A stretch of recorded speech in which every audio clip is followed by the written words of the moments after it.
Guys, how are you? Welcome back to the Jawbox Sessions. This is a podcast we're doing in collaboration with Jawbox Gin and Jerry White himself right here in Best of Belfast, where we are sitting down with some of Belfast's hospitality legends. Jerry, lovely to see you again. Yes, great to be here again. Really excited. Got a wee fancy banner here today. We're really proper, James. It's wonderful to meet you. Great to have you on the show. Wee bit about James, very quick before we jump in. So James McGinn, he's worked for Hastings Hotels over the last 27 years. He's now the managing director.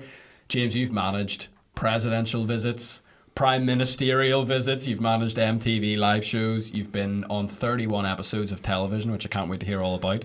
But the place where I would love to start is Killyclogher. Tell me, where is that and what is that? And tell me a little bit about your family. Everybody comes from Killyclogher. That's what Howard, my boss, always says every time we introduce people. It's like, guess where they're from? He says Killyclogher. Killyclogher is now literally just miles from Omagh, and Omagh has grown, as has Killyclogher, so they're almost merging. But if you're from Killyclogher, you're from Killyclogher.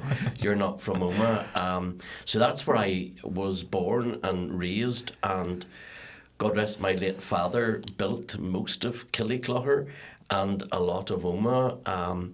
So all of my siblings, all 9 living siblings, still live in the village and work there, and some of them work together. And my mother is still alive, so my mother's there too in the house. So yeah, all my brothers and sisters, all of them still live in the village. Wow.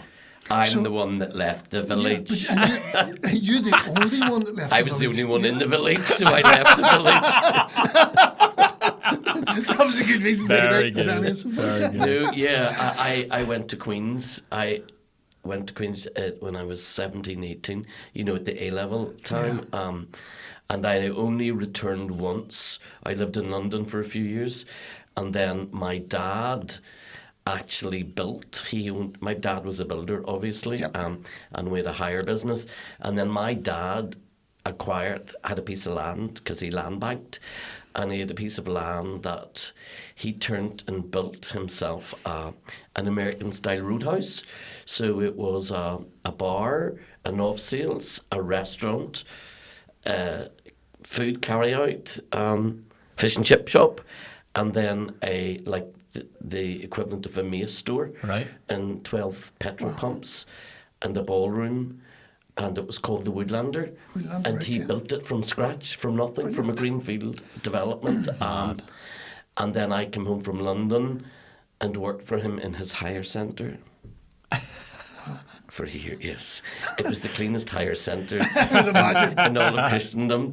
Best organised as well. Really well organised, but I still couldn't use any of the plant or equipment. So I worked there for a year, and then we opened the Woodlander, and I looked after the restaurant side of it and the catering side, and then it was sold, went 96, and then I went to America and worked in America for a few years, and then I joined Hastings, and I've been with them ever since. I've only had one real big job in Northern Ireland, and that's been with Hastings Hotels. And when you were in America, didn't you graduate from the Cornell School of Well, Hotels? when I was in America, I worked for Hilton. Yeah. And then when I came home, but since that, I've been back and forward to Cornell. Yeah, and I did their big GMP program in 2011, 2012. So I've been there twice doing different strategy programs and they're very prestigious GMP programs. So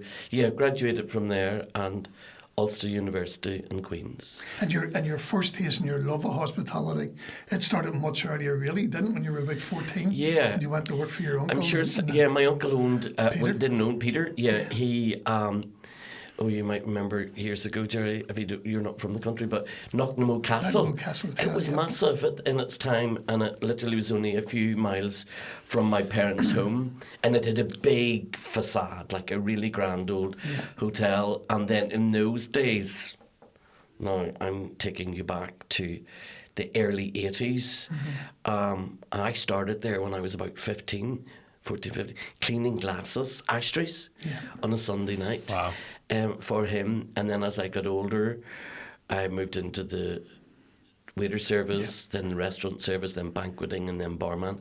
So I kind of did that on and off right throughout Queen's. And then when I went to London, I worked in a fast food restaurant as well to supplement my income, because the early 80s in London were very expensive, or the late 80s, 1988, I went there. So I've always been in it, and then Dad's business, and then Hilton, and then Hastings, Brilliant. So I've known hospitality my whole life. Your whole life, Brilliant. Fab. Brilliant. Yeah. And why are you the only sibling that flew the nest? Yes. And why?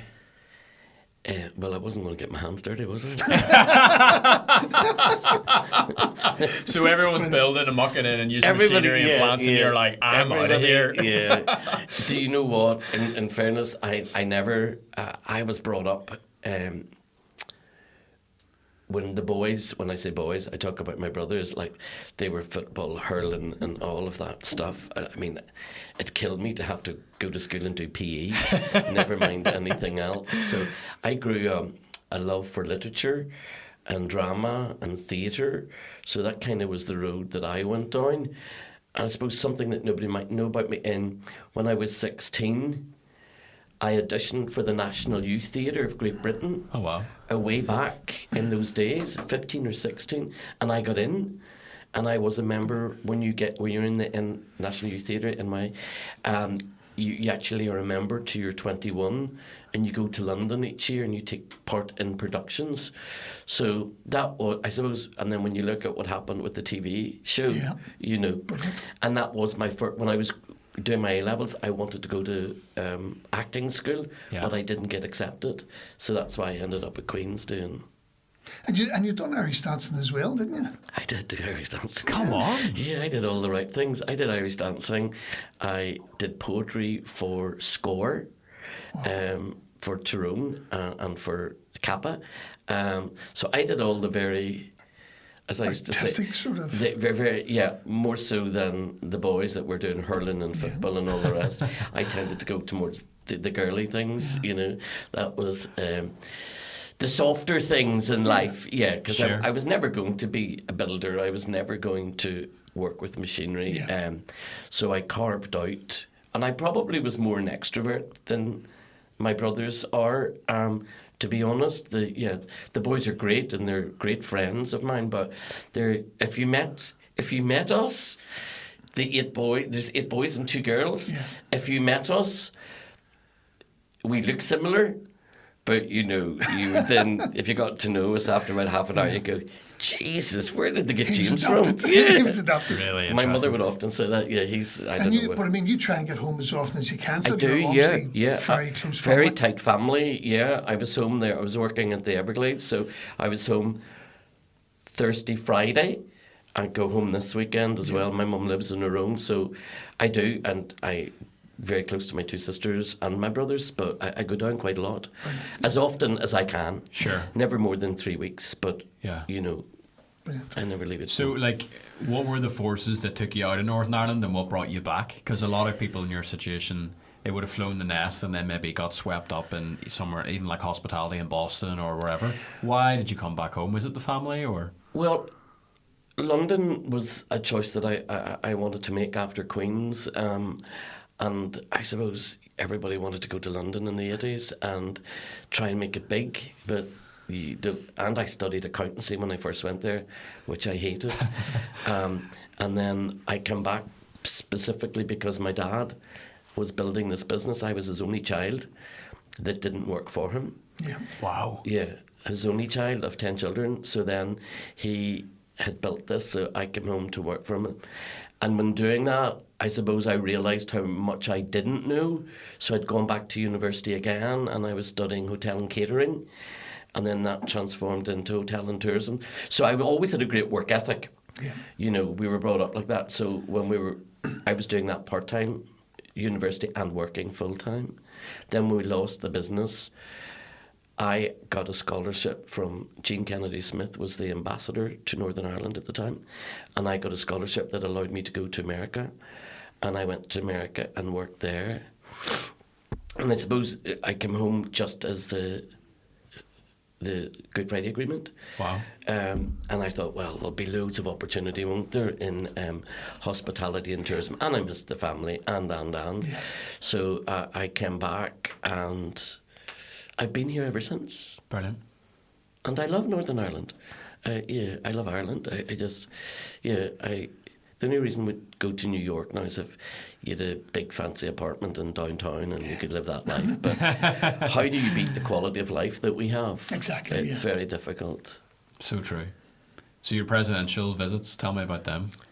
Yes, it's been a busy few weeks. I bet. For Northern Ireland, great for Northern Ireland, great PR, and for Belfast and for our future.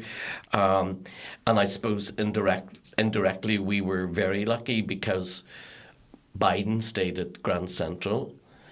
We had the Clintons in the Europa on Saturday at a private dining event, and then we had I think Janet Chaslin, George Mitchell, Mary McAleese, Mary Robinson, people again in the Europa. So Grand Central certainly was the hub for all things presidential. And then at the other side of the scale was at the Culloden with all of the prime ministers. That's right, yeah. So we recently had Rishi, Tony Blair and his wife were there last week. And so it's just been all go. But they're so very well organised, it's just the drama isn't getting them in.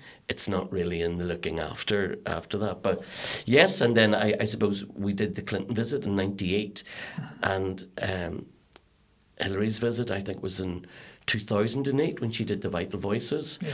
So, yeah, I have met quite a few of them over the years. Yeah. What an opportunity. I didn't meet Biden, but certainly the Clintons and a few of the past prime ministers and stuff, yeah. It's interesting how, these hotels, you say Hastings hotels, and they're iconic. Everyone in Northern Ireland has a connection to them. They've got a story about them. And it's amazing that, these world leaders now have a connection to those things as well. Yeah, I think that's absolutely right. 2 presidents have visited Northern Ireland. One stayed in the Europa, give it huge worldwide status outside of the fact that it's the most bombed hotel.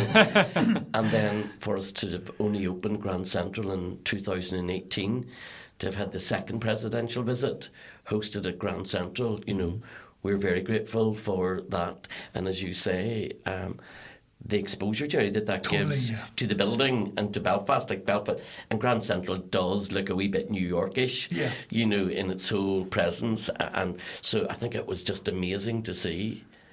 Mind you, the place was locked down. You wouldn't have got anything anywhere. And I'm sure all the planning that James has done months in advance. Months. But it's really, and it's great because there's nothing bigger than the security for a presidential visit. So we managed to do that. The team, Stephen Meldrum and his team, managed that whole entire affair along with the American consulate. So, that's a great prototype going forward. Totally. If you can come in and do that in the city centre, in a building that's 23 stories high, and you can make it, ideal for a visit, then, wow, the world's your oyster. Amazing. Yeah. And it's not that long ago that Prince Charles was there with... That's right. Camilla. Yeah. Sorry, in terms of, the new King Charles III and the Queen Consulate, they were... Jerry, you were there. I was involved in that, You were one of our... For the stands, for the local, you were one of the produce. guests, the local produce. So, they opened Grand Central in, I'm going to say 2020. That would have been about right. 1920, and then we didn't do it ourselves, we brought in the local producers and give them a tour of the ground floor, so they got to meet loads of people. Howard, my boss, he was in charge of Prince Charles, and I was in charge of Camilla. So then we met in the centre. So that was amazing. That was amazing also to have them be a part of our new beginning with Grand Central, and again another great connection. Yeah. So you come into hospitality, at a young age, you're polishing ashtrays and cleaning out glasses, and then you go in, you become a waiter and a barman and all this sort of stuff. You work your way through. When you join Hastings, how quickly does it take you to figure out, actually, this is the type of work I really, really enjoy in hospitality?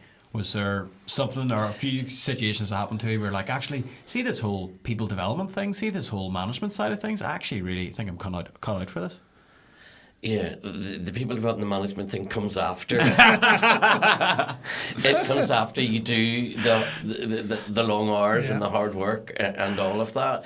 But I think I was very fortunate in my timing when I came back, because Sir William Hastings had just bought the Europa, maybe 2 years before, and had closed it for the first time.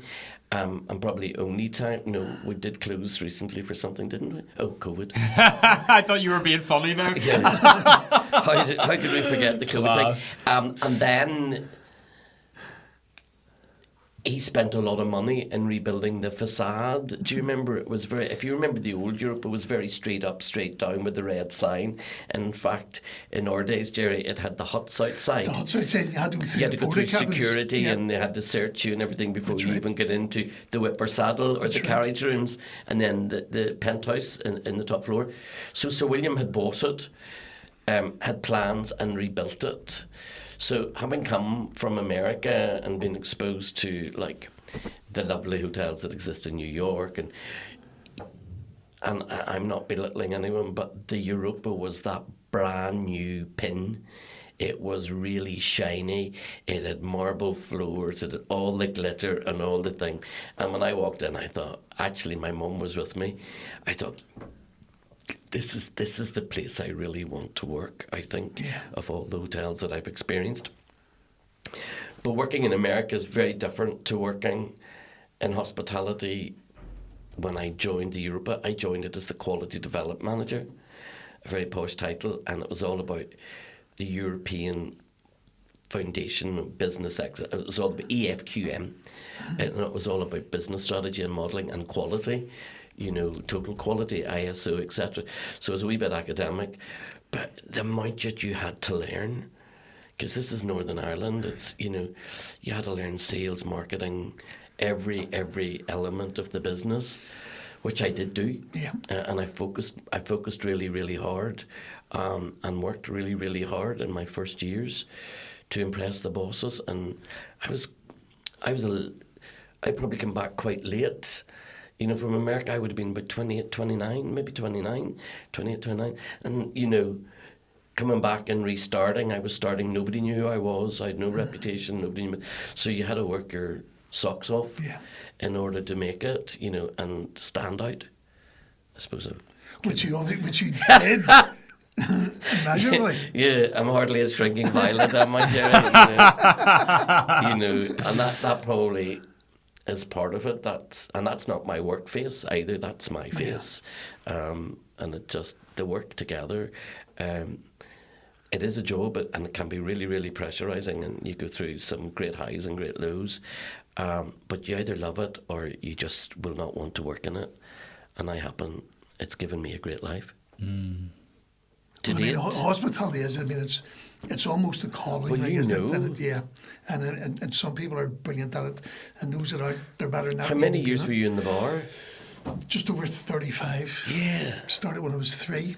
I tell people that as well. Yeah.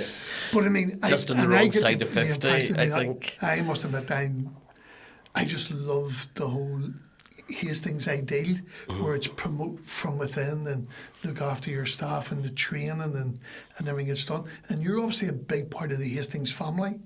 You know, I mean, some people have called you James Hastings. Yes, they do. Yeah, every now and then they do. Yeah, they do. And I suppose, it's worked for both of us. Yeah. You know, certainly I was quite close to Sir William, and I'm quite close to the family. You know, you don't work with people for 27 years every day in and out. So, you know, Howard, Aileen, Alison and Julie, I know them really, really well. Obviously, I'm closer to some than the other, but I would be close with them. Yeah. And we've worked together, and I've been good to them, and they've been good to me. You know, so it does work. And they were particularly good to me after I had my accident and stuff, and you know, very, very supportive. So they're good people. Yeah. And we work well together. I don't think they would adopt me or anything. You never know. But yeah, you never know. But the closest thing, yeah, I'm very close to the family, and I don't necessarily look upon myself as an employee. I have never meant to feel like just an employee, and I don't like my people to feel like they're just employees. Yeah. We are all employees, but we have, it's a new world post-COVID, so, you talk about training and development as I genuinely believe people come before profit, but if you treat the people right, the profit comes naturally. Yeah, exactly, because they're so focused, they're engaged.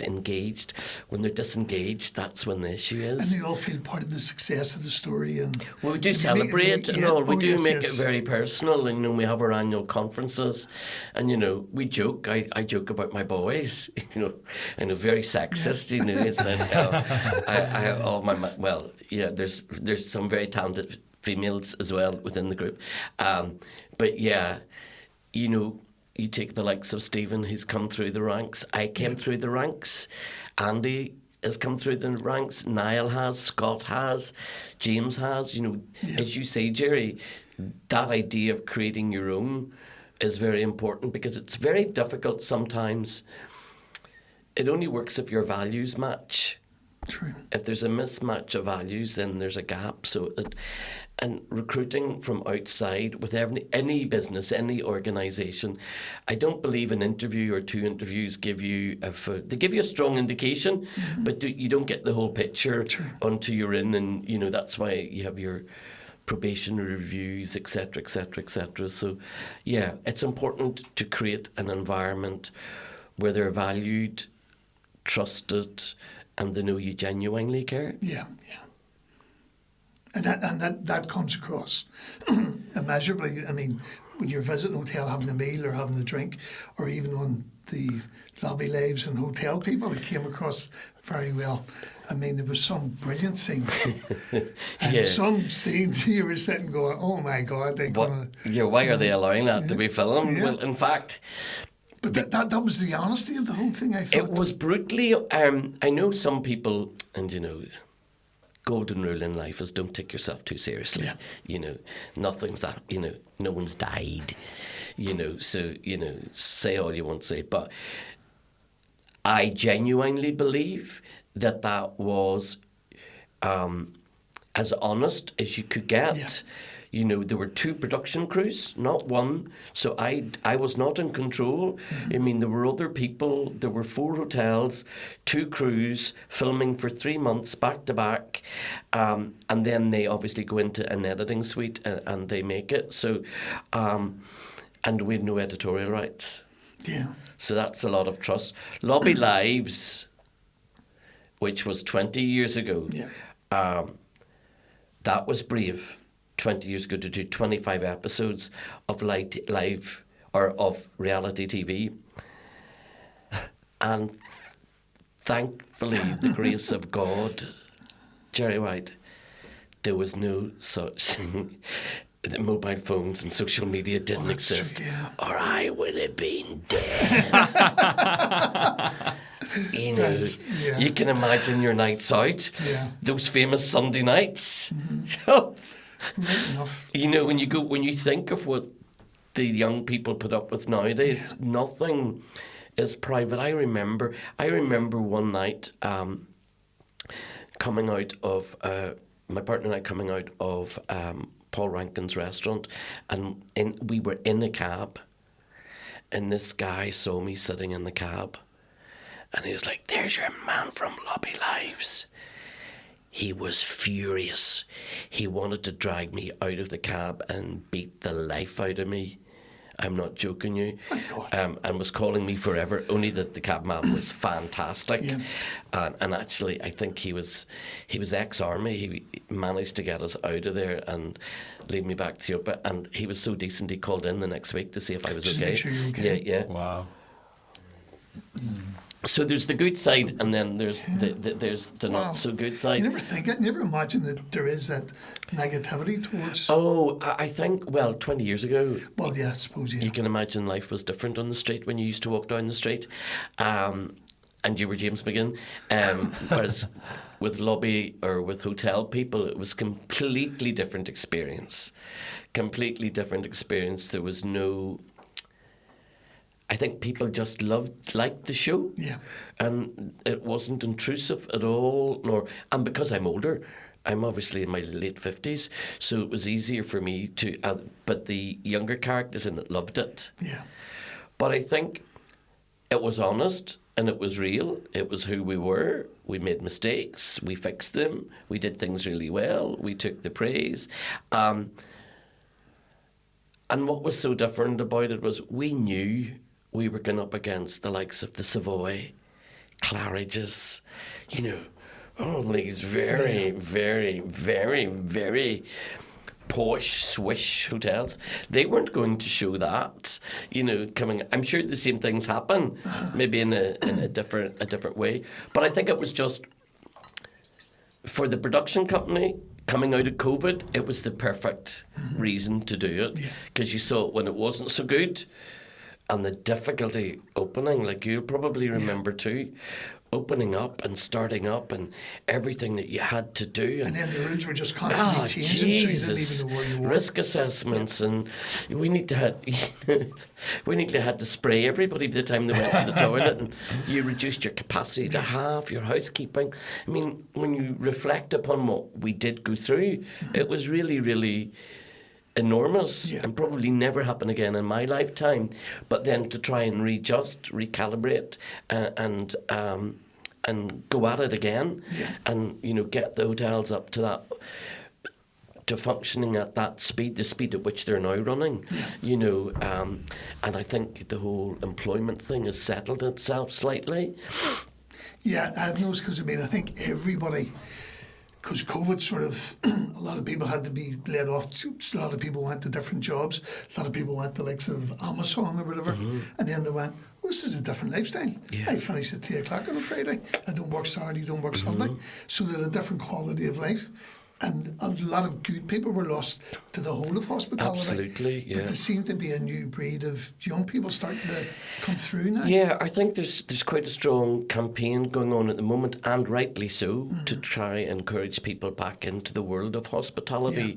Because as I say to people, and you'll know this, Jerry, if you have no cinemas, no theatres, no restaurants, no bars, no nightclubs, no hotels, if the world of hospitality can't sustain itself, life would be very boring. Yeah, it would. There was no life. It's the fabric of the community. Yeah. That, outside of the church and all of the other things, it really is the fabric of the community that allows us to live to an extent. So understanding within that, there's a breadth of qualifications. Like the majority of my managers would have degrees.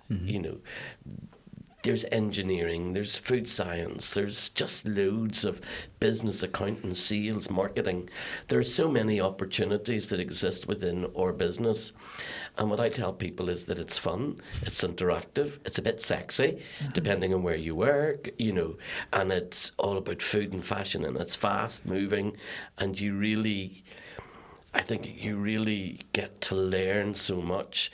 And your senses are heightened through all the interactions that you have. I mean, it almost is like a big playground, but then there are the rules.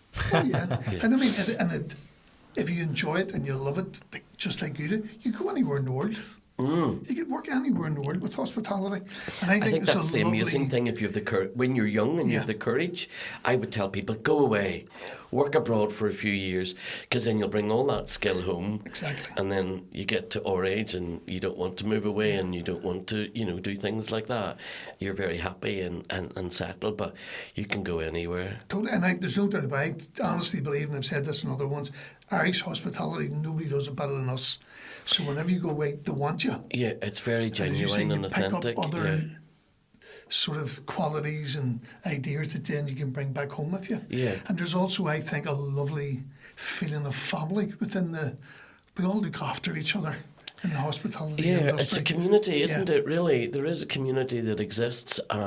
You don't have to see everybody every day, Exactly. but when you meet up with people, it's a genuine connection, and we know what we're all doing. Well, I hope after all these years, we have a fair idea what we're doing, but there's a respect and an understanding.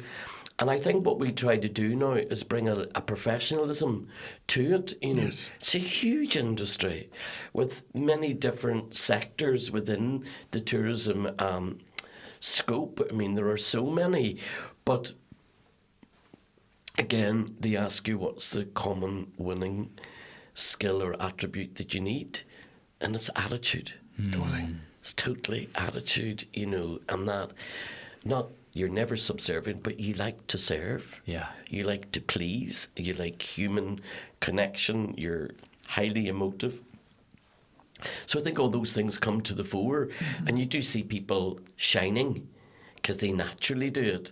But some skills can be learnt as well, and you know, there are reasons why we need accountants, you know, because they love what they do, you know. So I think it's just working on the traits that exist within. That's why values are so important when you come to pick your career, or even within hospitality, what particular area. You know, if it's human resources, well, that is a completely different skill set and, you know, traits and attributes associated with it. So I think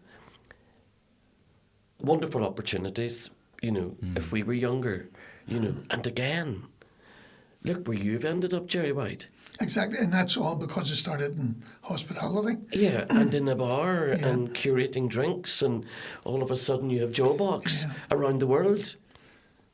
It's, I know I'm unbelievably extremely proud of it, but it never would have been possible for my hospitality family here, and then the support that I got when I first launched Jawbox. I mean, the support was there from the very, very start. Yeah, but I mean, from the humble beginnings to where you are now, and the product that you have, I mean, it showcases not only you, it's showcasing one of the best gins from Northern Ireland around the world. Yeah, without any doubt. Like, that's incredible. So, you know, believe in dreams, you know, anything can happen. You know, I think the most important thing to remember in life is enjoy now. Yeah. Right here. The past is gone. Well, for most of us. And then it's just embracing the future and being the best version of you and taking every opportunity. Like, I do genuinely believe, don't take yourself too seriously, you know. Totally. Yeah, because, come on. We are all in the same world and we're going to live and die. It's what we do in the remainder of that. That's the most important thing. And doing that, you can bring out, or you can also bring out the best people as well. And that's when you get to our age, that's what you understand. As the teenager growing up and everybody tells you, oh, someday you'll realise or you'll appreciate. You actually don't then, but you do now. You know, so now it's my responsibility and my role to create the right opportunities for the younger people and for them to learn and develop and skill and all of the rest. And it's for me to do the same for the remaining years that I have left. You know, retirement's probably not that far away, you know, but it's to do, learn and do and keep developing and moving forward, and at the same time living your best life, if you can. So look, quick costume change. I don't know, we didn't plan it exactly right where we were all wearing the same thing, but James had to run the last time and we decided to get him back to finish us off. James, thanks so much for making the time again to come back for this part 2 in the middle of the first episode. This is a first for us. Oh, really? Well, thank you for having me back, but I suppose that's a little bit like great TV. When they watch an episode of any of the programmes that I did, I could have 4 outfits on and nobody really notices, you know. 100%, yeah. There might be a continuity area, but that's okay. We'll pick up where we left off. One of the things Jerry and I were saying that we'd love to jump into is some of the stories. So, like, so far we've talked a lot about kind of like, you know, the journey so far. I want to get some nitty-gritty stuff. And there was something about locking a colleague up in a bathroom. Oh, yeah. What's going on there? Yeah, that's a super story, and it's a true story, every single word of it. So it was I'm going to go back. I'm saying maybe 10, 12 years ago, Jerry, before the apartments became the place to live. However, Great Victoria Street, we had a slight issue with working ladies, let's put it that way, and it wasn't just restricted to the Europa. And the police had been involved, and we had a few meetings. And prior to anything, the only way that we would ever know if any irregularities would happen would be via the maids, because they're on the floor, or the senior people, or whatever. But we were made aware of this particular website for escorts and things, and I suppose in order. But these sites would tell you where they're operating from, so they could have said we're in Belfast, we're in Omagh, we're in Newry or whatever. So anyway, we were highly suspicious of one anyway. So long story short, we called the number. I got one of my operating managers to call the number. This is true, Bill. The phone bounced to the UK. Right. Was answered in the UK, and then they obviously went through some kind of verification that it was an authentic call, which was fine, took the number, bounced back, true story, told to go and stand outside the clock. No way. In Robinson's. Right. So they had obviously already checked in, booked a front-facing room, so they could check out the glib of the client. So we followed it right through, just because you can't make accusations. You've got to be fully aware. And it wasn't that it was a bit of fun at those stages. It was probably high drama, And anyway, poor Stephen did that, and then was like, "Oh, you've got an appointment." You passed the window test. Yeah, you passed the window test. Yeah. Lucky old you. So I think it was another colleague and I went with him to the room, and we were like outside, and we were like, "Listen, don't worry. As soon as you're in and we think it's time to call the number, we're coming right after." And this is really, really bad. This is really bad. we were outside. I think it was the other Stephen and I were outside and thought, "Oh, we'll give it another wee minute." Make him sweat a wee bit. And if you knew, I had two Stephens. If you knew the first Stephen, he is like so straight-laced and so down the line and completely, it was slightly unfair. Anyway, knocked the door, management and all the rest, and went in and said, reason to believe, negligee on, how dare you, and I says, well, Stephen was bucked into the bathroom. Yeah. She had closed the door, and by the time we opened it, he was drained of white, absolutely drained white. So we had left him a little bit too long in the room as the lady was getting comfortable. So that is a God's honest true story. Funny at the time, funnier after, but I'm glad we didn't leave it any longer. Oh my goodness, 100%. Stephen had been running out the door. Climbing out the window. He'd been climbing out the window. But it's crazy, you really are, like, in a hotel, you're dealing with everything. Like, it's not even something that would have been on my radar until you were talking about it, but of course that's just something you have to deal with. Well, I suppose in the world of hospitality and hotel keeping and innkeeping, there's two things. You've got to have a huge element of confidentiality, but you've got to also be able to call it out if it's not right. But again, doing that at the same time, it's like, you can't go around telling everybody who's staying where, right? Because particularly the bigger they are, the more security and the more interested. They choose you for a particular reason, and that's for your discretion, etc., etc. But there's a few good old stories that could be told over the last 25 years. I bet. What else? Give us another one. Probably. Well, obviously, it's played out. I'd say MTV was probably the best experience of my life. Yeah. That was 2012, where they took the hotel, spent a fortune, and turned it into a super club over a weekend, and it was just purely phenomenal. The streets were closed. It was like something that you would have saw in London or LA, and you had all these megastars: Justin Bieber, Selena Gomez, Jessie J, and the list just went on and on and on. Because were you at the show, Jerry? Yeah, in the SSE Arena. Yeah. But they'd moved into what was, for example, Paradise Lost. That's right, yeah. They turned it into a restaurant and a nightclub. Heineken had the green room on the roof. It was amazing. It was just... They turned our ballroom into a 5-tiered... What? Cream nightclub. What? 5-tiered of cream leather, and every VIP had their own butler and their own station. And they took the lounge, the piano lounge, turned it into Club Tropicano. I mean, it was unreal. It actually nearly was unreal. Yeah. And probably the biggest event that I've ever done in my entire life. Wow. It certainly would be the biggest event that Belfast ever hosted, I think. Possibly, and done it so well. I mean, I can remember... I mean, the concert was in the SSE. We were the home of the after. Yeah. And I remember, like, they flew in all these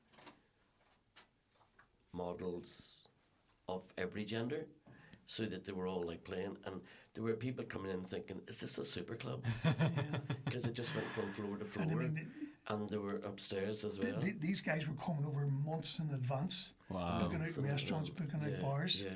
And then I can remember the police there was coming. Loads of after show parties. It was massive. Oh, it was just the whole city. Yeah. Sort of, and it went brilliantly. And I can remember the police coming around and going, well, look, we know the law is. It was a Sunday night. It was Sunday night, and he says you have to close at 12. That's the truth. It was a Sunday night. But he says all I will tell you is you'll not I guarantee you that there will not be any license inspections. Jerry, you're right. You've just brought to my mind, because there was a whole licensing thing, and it was like, we're breaking the law, but here's the unspoken rule. So he just said, like, because it was against licensing law. Wow.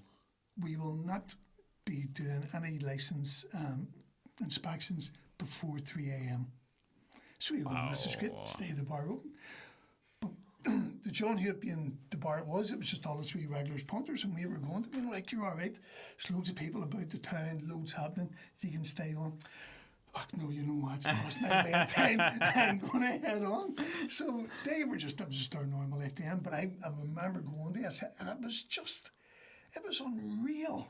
Yeah, it really was. The people that you were just passing in the corridors. Yeah, it really from a was. different world. And loving the city as well. Imagine having the vision to walk in and being like, do you know what this room could be? A 5-tiered cream leather club. That's beyond it was. And in our holding room down below, they built a cinema on one part of it. What? And a checkered bar, and in the ground floor, where you actually come in, they created this whole amazing entrance, because you could only come in through Glengall Street. You couldn't come in through the main hotel. Up this, and then to the left was a restaurant, then a full-blown disco or club, and then upstairs a cinema room and another room, and then upstairs the ballroom then fed out into the tropical lounge, which was the full floor of the thing. Wow. And Brian May was there. Everybody was there. Yeah. Crazy. The Hoff. He was there too. That's right, yeah. I mean, loads of people when you cast your mind back, but it was really... And of course, in the world that we're in today, when we're struggling for staff, everybody wanted to go. Because I think the tickets to go were about £1,500 to purchase at different scales. So that was a really great event. Mad. Yeah. What about... go ahead, Jack. No, I'm just saying that proves what Belfast can do. Yeah. You know, because shortly after that was the Giro. That's right, yeah. So that was like a really... And I think we'd have done it if we had have got the Eurovision or... That's right, they were a contender for it. I think we'd have done an amazing job. Don't get me wrong, Liverpool done a fantastic job, but I think we'd have done equally as good a job if we had got it. Yeah, no, certainly any opportunities that we've had to showcase with big signature projects, we've managed to pull them off really quite well, because the Giro again was humongous for the city. Yeah. And the coastline, obviously. Absolutely. But now we have all our own attractions.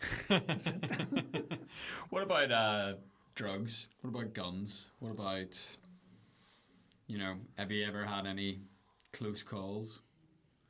Oh, me personally? Not necessarily. Whatever way you want to take it. Yeah, well, Okay. yeah. Drugs obviously was just something at a particular stage in our growing up and in our industry, but maybe more the nightclub industry where, and I don't know what it's like now because I'm way too old, but certainly you would have had occasion to know if people were, and it was always off the back of a toilet, isn't it? Isn't that the usual thing? But yeah, certainly we wouldn't be having been unknown. In my earlier days, when I managed, believe it or not, I used to manage the Elephant Club for a few years when we were first there, and I hated Monday mornings because I was always sitting down with the superintendent or the sergeant of the area because, again, it kind of, if that wrong culture gets in, then it doesn't suit the brand. Yeah. Particularly, me personally. Look at his face. Look at his face. Probably, yeah.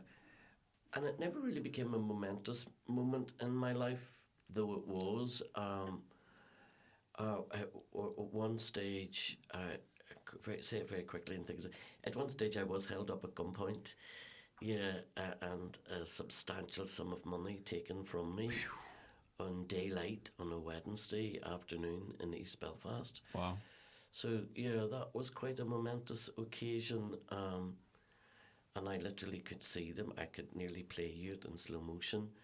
Now, as could the poor guy that was in the car that travelled with me. We were banking at the time, and we were banking in East Belfast, and obviously my car was followed, and as I got out of the car, 2 masked gunmen appeared out of a hedge, and then there was an altercation, and then obviously a instrument was produced, and the young guy opened the door. I was driving a Mercedes, so I could lock it inside. I locked it and bucked the keys away. Just pure instinct. I'm hardly Arnold Schwarzenegger. I mean, that's pretty good going. But it was just pure instinct, and then the guy opened it. And it was quite unbelievable because in those days, I'm going to go back, I know it was the Queen's Jubilee, which Jubilee I can't remember, but I'm definitely going back about 23 years ago, because I joined Europe in 2003 again. So that would be right, because my sister was born on the Golden Jubilee, and she's that age. So it was a double bank holiday. So it was the bank holiday, the Sunday and the Monday and the Tuesday. So we banked on the Wednesday. That's correct. So it was a double bank holiday, so I had double the takings. Oof. But it was one of those things. And in fairness to the man that he was, with the 2 men, actually, it happened. The police came, separated myself and my colleague, and we were taken to Strand Town and went through all the usual, because, believe it or not, even when you're a victim, there's a whole protocol that you've got to go through. Did we know each other? Was it? Mm-hmm. Yeah, really. But then I drove home to my parents' house that evening, and was with my folks anyway. My dad was like, just brush yourself down, and I was at work the next day. My goodness. Uh-huh. And Sir William Hastings came in. He never mentioned a penny. He never mentioned them. He just said, "Are you okay?" Wow. Yeah. And I said, "Yes, I think I am." So you say, like, at the time it wasn't a momentous moment? But I don't put it, I mean, you asked me a direct question. It's not something that I would tell everybody, or it's not something that I would bring up often. And it's not something I would put down as a career-changing or highlight. It's just one of those things. What was more momentous was quite a few years later, one of the party involved admitted to it, and it ended up going to court. Then it became momentous for me, because I was extremely worried at that particular time, because I was the GM of the Europa at that time, and all of a sudden somebody was going in and claiming their sins and added me to part of their sin bin. And then you almost have to relive it all again. Well, it just came to the fore again, and it was being, the CPS was Crown Prosecution Service was it became a case. Yeah. that went as far as it could go. So yeah, it's just one of those, you know, when you go to write your book, tell your children, not likely, but yeah, when you reminisce, it's like the Stephen story. It's just one of those big stories, you know, in your career, you know, that's just, it could have been a bigger story, but Yeah. luckily it was handled well. Yeah, Fascinating. unbelievable. Very fascinating. Across the road from the Europa. Robinson's. Across the road and round the corner, there's a homeless shelter. Yes, Belfast Homeless Shelter, yeah. I love how I immediately went to Robinson's. That's I brilliant. know, and do you know what? I think if I've been in all my career, if I've been in there once and had one drink, that might be it. But the staff like it, so that's why I don't go in. They go in at the end of an evening, yeah. You do a lot of work with the homeless. Why is that something that's important to you? Well, or how did I get into that? Maybe would be a better way of approaching. Well, obviously, I'm not married. I don't have any children. So I have been on a few boards. People invite you to sit on boards. But when I inherited the Europa, I kind of inherited a charity called the Flax Trust that's run by Father Miles and Sister Mary, and the board of trustees in Flax Trust, which they're based in North Belfast, up where the mills are, and that's where the office. So I joined their board, and obviously they specialise in inter-community work for, you know, between both sides of the communities, and they do that through education, through music, through community work, through schools, and various multiple projects, buildings, everything, and they do that both here and particularly in North America. So I sat on their board and still do. I have a great affiliation with the two formidable characters, Miles and Mary. So the Belfast Homeless Shelter actually was something that Miles had asked me to assist a lady called Liz Rocks, who was running what was then a different shelter attached to a church. Now the church had decided to move premises and was leaving, and they wanted to disband the homeless part of it. So sort of I come in to broker. Miles had asked me, and it just so happened I knew then I knew both the church and the pastor that was involved in it. So I was able to broker a more, or act as some sort of conciliation between the two of them, so that the parting was bittersweet, but more sweet for us than it could have been bitter.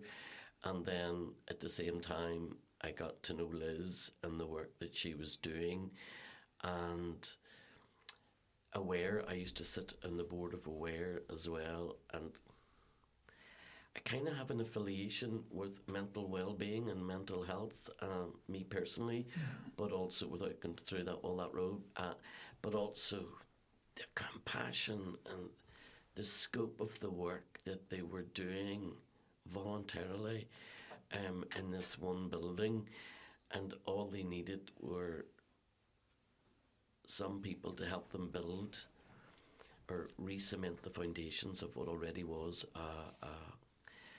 a very worthwhile charitable offering, and an indoor one, and one that was working, you know, from an operational perspective.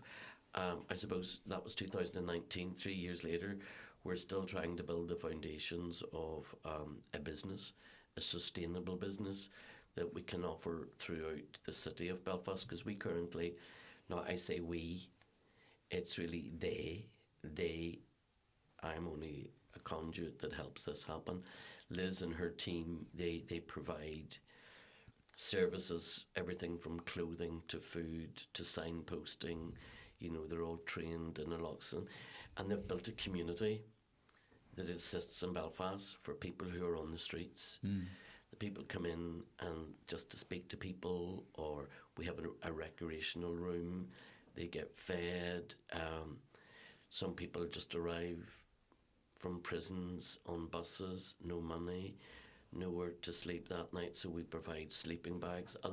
And then in addition to us, we're indoors. You have People's Kitchen in North Belfast, and you have about 20 other voluntary groups on the streets each night of the week, different people on different nights doing different things, but they're all doing the same thing. They're trying to look after those in our society who are vulnerable and in need of something. And it's quite humbling. I brought them all together last November and tried to create a network of communication among ourselves, so that we know who's doing what on a Monday, Tuesday, Wednesday, because we're only 3 nights a week, and someone's only 2 nights a week, and some are on street or some are driving around. There's even a double-decker bus that's turned into like 8 beds for people to sleep on. I mean, the amount of goodness out there is huge. The amount of sadness is overwhelming. Currently, between those that have drug-dependent problems or alcohol or whatever, and the amount of deaths recently have been quite staggering, and very young people, and lots of them young women. So that's been quite very in the headlines quite a lot at the moment. So there's a great need. I mean, through that, then we meet Belfast Mission, East Belfast Mission, Belfast Central Mission, and everybody has got the same aspiration, as do council and all of the. But it's just, there needs to be a catalyst for a master plan, because I genuinely believe that the city of Belfast deserves to have not a food bag kitchen, but they deserve to have a resource that's a safe environment, Monday to Sunday, where they get not necessarily accommodation, because that brings them, but somewhere where they can come in a respectful, dignified fashion, even though they have multiple issues, whether they're physical or mental or whatever. They just need somewhere where they can go and find shelter, and communication and respect. And there's too much of it on the street. And if there was a shelter where they felt they could come to, quite recently the council did pass motion or legislation to say that there should be somewhere for the safe taking of drugs, and injecting drugs. If you give them a safe place to go, and then that reduces a whole lot of risk that's out on the streets and in society in general. So I think we're in a part of a journey. We're an emerging city. We're certainly growing in loads of parts, but you got to take care of the fabric within the city when the lights go off. Because of the creatures of the night and all of that. If you don't see them, or you choose not to see them, then you won't deal with the issues that will stop it from being a great city. It's like you said about the nightclub. If the wrong culture gets in, it can cause a lot of damage. And I think we have a good opportunity to facilitate people and help them before things get bad, before things get out of hand, before the numbers start increasing. Like, we should live in a city where, the numbers are next to non-existent, and it's supporting people on that journey. Well, I think that's very aspirational. I don't think that would actually ever happen, because, believe it or not, there are some people, even if accommodation was made available, still prefer to sleep on the streets. But if you can imagine in the middle of winter or something, or even when it's not mild, and you see it, unfortunately, you see it everywhere. And I'm not out to save anyone or do that. I wouldn't profess to do that. But at least what we have, they come to 60, 70, 80 people of an evening. If I even was able to do that 7 nights a week, and then extend it to lunchtime, and then extend it to signposting, or having a doctor's or having a medical facility for them, or a housing executive, somewhere where people could give them life and the opportunity to build a new life. And I think that's the key word. It's the opportunity, isn't it? Yeah. Because as you say, you're 100% right. Not everyone will make use of the opportunity. No. But it's important that the opportunity is there. Yeah. I mean, I nearly ashamed to say I wasn't even aware of the project, James, till I watched Hotel People. And what came across unbelievably was your own love and compassion for what you did, what you were able to do. And I know you're going to be very humble and very modest, No, but it was unbelievable. People would say that I'm neither humble nor modest. Well, on this suppose- occasion, you certainly... Yeah. Well, I think I am in all occasions. You know, the big I am that people might see is certainly me, but it's not something that's really demonstrated a lot. Certainly not in my later years. I think if you've ever been touched by like anything like that in your own life or your own circle, the vulnerability is, it's palpable, you know, you can taste it, feel it. And at that particular time that they caught me on camera, and I was particularly vulnerable because a particularly young man had spoken to me just moments before, like, you only think you have to carry a load. Yeah. You know, when you just listen to him, I thought, you know, what we do is so very little, but to them, It means the world to them. it's so much. Yeah. It's so much, you know, and what does it take to go over and spend an hour with them? And Exactly, you know, totally agree. You get as much out of it as they do. And And you could see it by their reactions as well when you did give them to the me, time.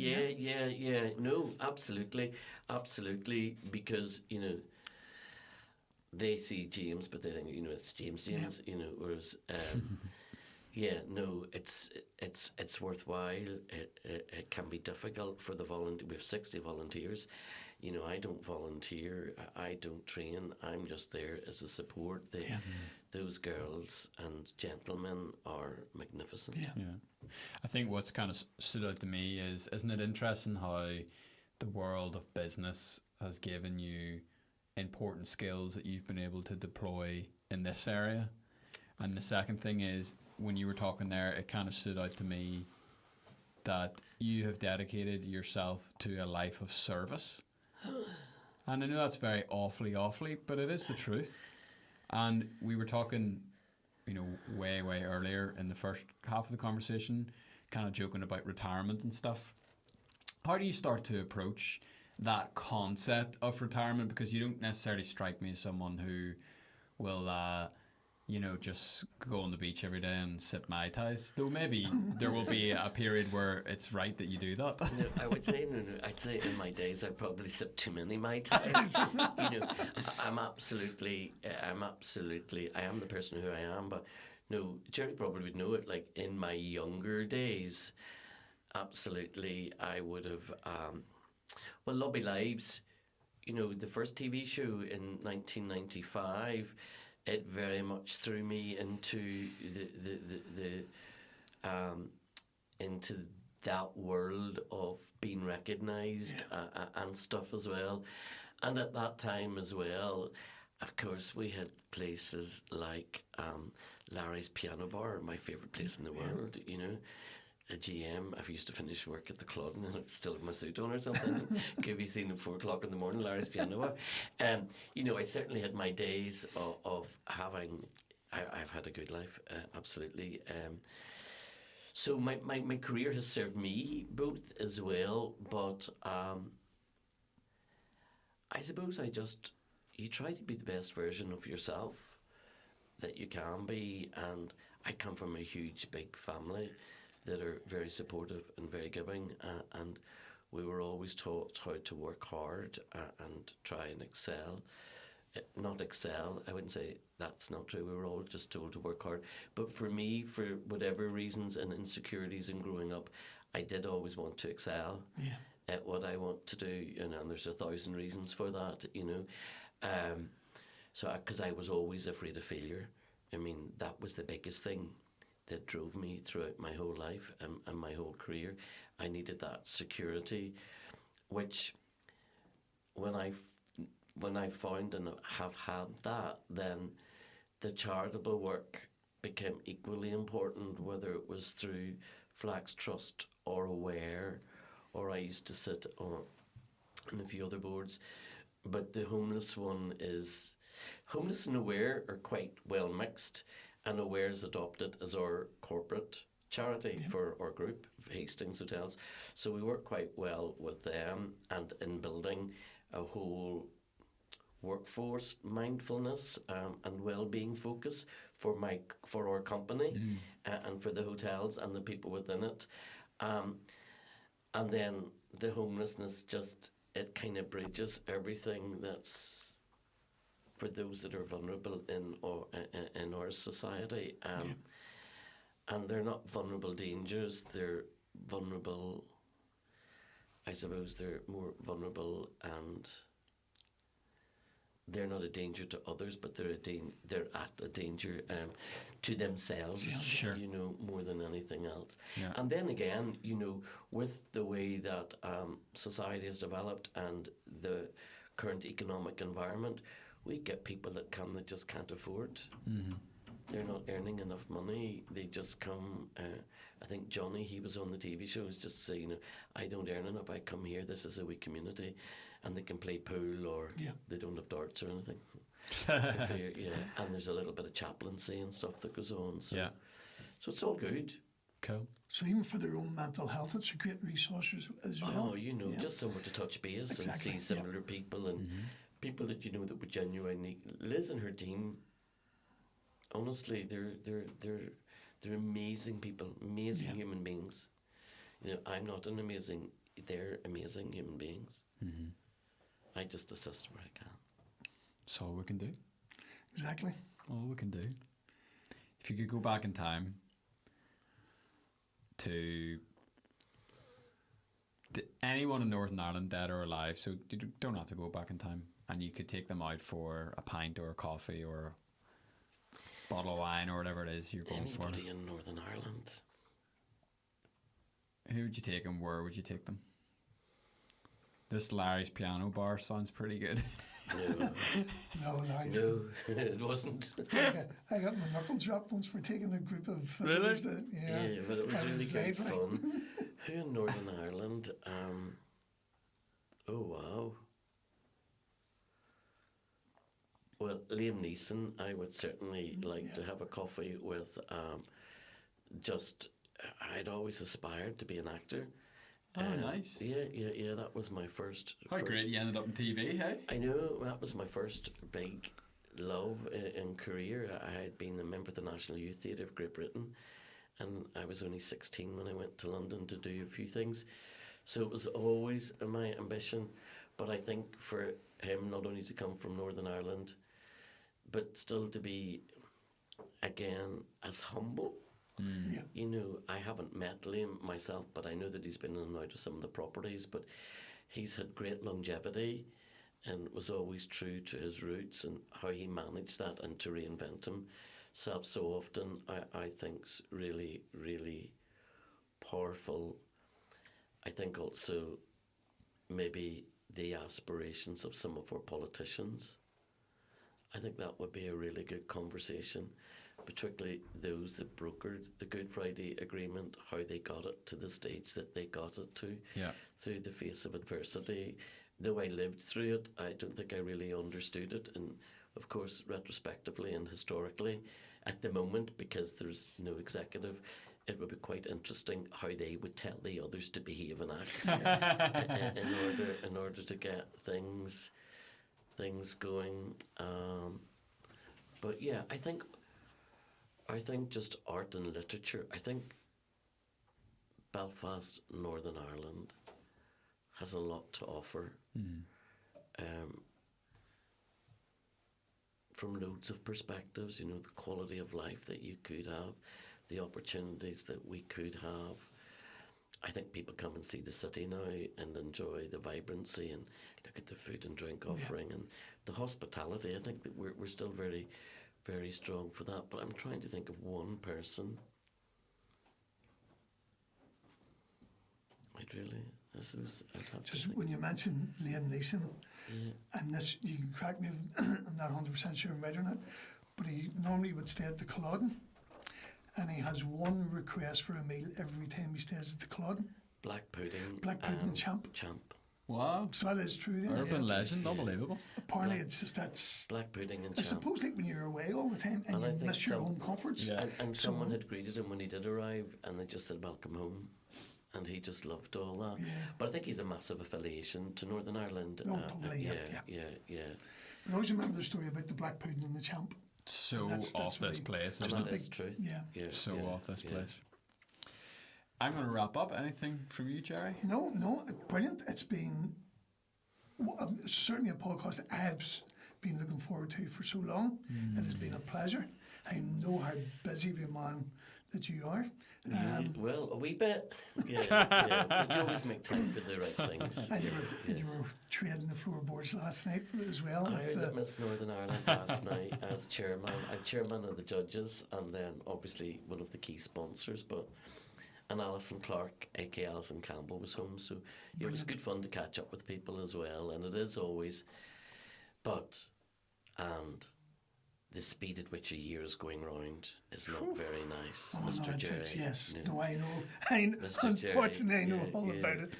We are at that stage where the cogs are going way too quickly. A month is like, it's not even a month a week. It's like it just doesn't. I 2 think I was months are talking like to a week. Alison, it was something like, that's my 20th year, 23rd year. I go, really? It's But you're just, still so vibrant and young and buzzing and. Well, I'll be 58, and life. And I think I think I said on the first half was that your passion and your love for the job shines through so much. Yeah. That's it doesn't seem. What was it the guy says? If you love your work, you'll never do a day's work in your life. Yeah. Oh, no, I do love what I do. Obviously, because I like people, and I do like to achieve as well. And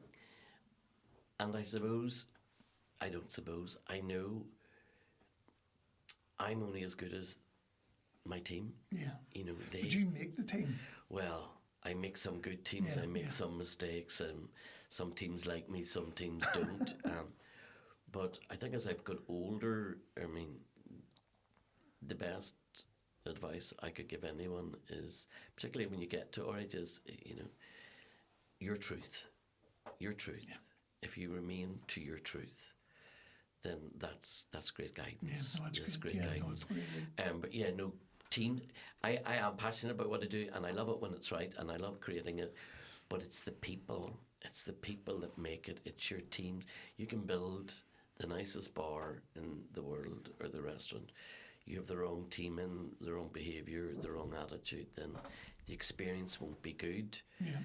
And if that starts with me going through the rest of the company, then I've got to be a good guardian of what that looks like and feels like. So probably my last question then would be, when am I retiring?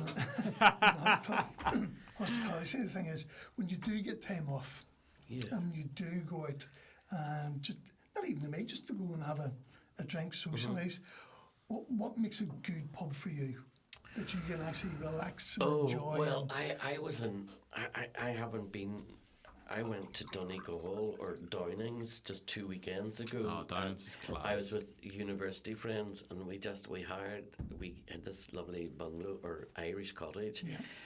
And a good pub's the older pubs. Yes. The smaller pubs, not the glitzy pubs. And I honestly, in Belfast now and over the last few years, I would rarely be in a bar until I go home to Killyclogher, to where my family are. But I do, if I'm out as well, I do like space as well. I think, and I am biased, but I think the observatory's very nice to go for a drink. Yeah. But I like pubs, that sort of thing, the older traditional bars. Pubs. Yeah.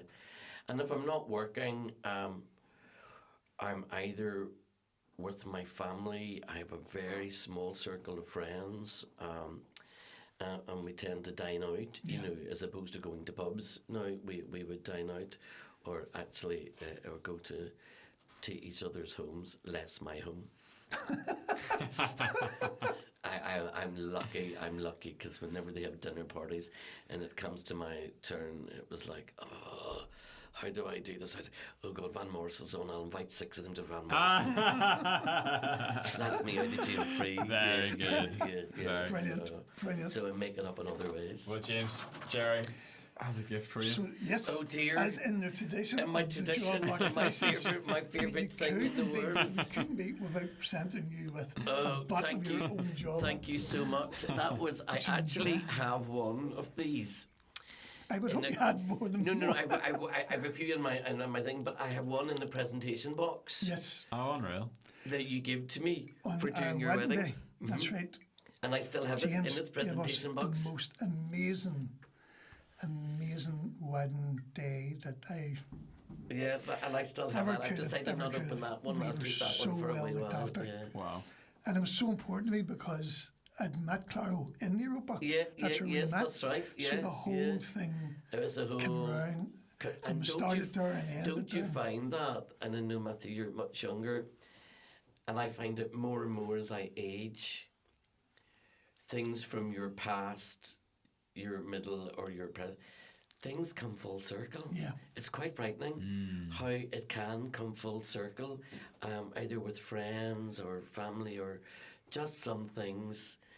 I don't know, all that 6 degrees or apart stuff. But there was no doubt that you made a very wonderful, special day even more wonderful and Oh, no, that's good. more special and wonderful than it could ever I be. facilitated it, but the team did it. Oh, they did, and we were so well That's the looked after, difference. Yeah. Conduit. from what Conduit. I remember. I like that earlier. I can be the conduit. Brilliant. James, thank you That's so good. much for your Thank time. you guys. Thank Appreciate you it. so Pleasure. much. Thank you for the gin as Yes. well. Yeah, It's been an absolute pleasure. great Thanks. guys. Thanks, Roscoe, for producing. Thank you, Yes, Roscoe, thank for you. taking the day off school. I'm not in school anyway, wouldn't it be?